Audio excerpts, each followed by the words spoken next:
ಎಲ್ಲರಿಗೂ ನಮಸ್ಕಾರ.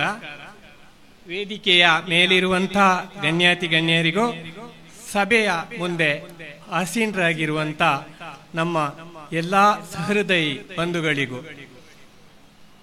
ನಾವು ಮನುಷ್ಯರಾಗಿ ಹುಟ್ಟಿದ ಮೇಲೆ ಪ್ರತಿಯೊಬ್ಬರು ಮನುಷ್ಯರಂತೆ ಬದುಕಬೇಕು, ಪ್ರಾಣಿಗಳಂತೆ ಬದುಕಬಾರದು.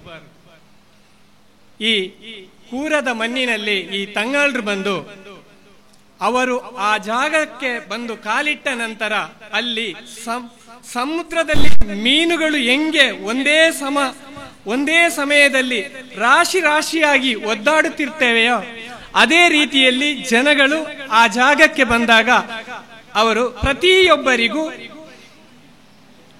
ಒಳ್ಳೆಯದನ್ನೇ ಬಯಸಿ, ಪ್ರತಿಯೊಬ್ಬರು ಜಾತಿ ಮತ ಭೇದವಿಲ್ಲದೆ ಬಂದವರಿಗೆ ಸಮಾನತೆಯನ್ನು ಹೇಗೆ ಕಾಪಾಡಿಕೊಳ್ಳಬೇಕೆಂಬ ಬಗ್ಗೆ ಹಾರೈಕೆ ಮಾಡಿದ್ದಾರೆ ಹೊರತು ಯಾರೊಂದಿಗೂ ಒಂದು ನಿಮಿಷದಲ್ಲಿಯೂ ಅವರು ನನ್ನವರಲ್ಲ, ಇವರು ನಿಮ್ಮವರು ಅನ್ನುವ ಭೇದ ಭಾವವನ್ನು ಮಾಡಿದವರಲ್ಲ.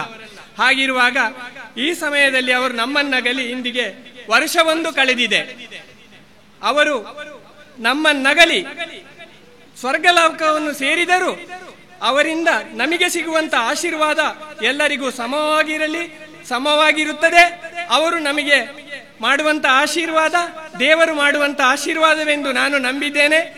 ಇಲ್ಲಿ ನೆರೆದಿರುವಂತವರೆಲ್ಲರೂ ಯಾವುದೇ ಕಾರಣಕ್ಕೂ ಮುಂದಿನ ದಿನಗಳಲ್ಲಿ ತಮ್ಮೊಳಗೆ ಭೇದ ಭಾವವನ್ನು ಕಲ್ಪಿಸಿಕೊಳ್ಳದೆ ನಾವೆಲ್ಲರೂ ಒಂದೇ ತಾಯಿಯ ಮಕ್ಕಳು ಎಂಬಂತೆ ತಮ್ಮ ಮನಸ್ಸಿನಲ್ಲಿಟ್ಟುಕೊಂಡು ಮುಂದೆಯೂ ಇಂಥ ಸೌಹಾರ್ದಯುತವಾದ ಸಭೆಯಲ್ಲಿ ಎಲ್ಲರೂ ಭಾಗಿಯಾಗಿ ಸಮಾನತೆಯಿಂದ ಸಾಮರಸ್ಯದಿಂದ ಬದುಕುವಂತೆ ಆ ಗುರುಗಳು ಹಾಗೂ ದೇವರು ಆಶೀರ್ವದಿಸಲಿ ಎಂದು ಪ್ರಾರ್ಥಿಸುತ್ತಾ ನನ್ನ ಒಂದು ಮಾತನ್ನು ಮುಗಿಸ್ತೇನೆ. ಜೈ ಹಿಂದ್.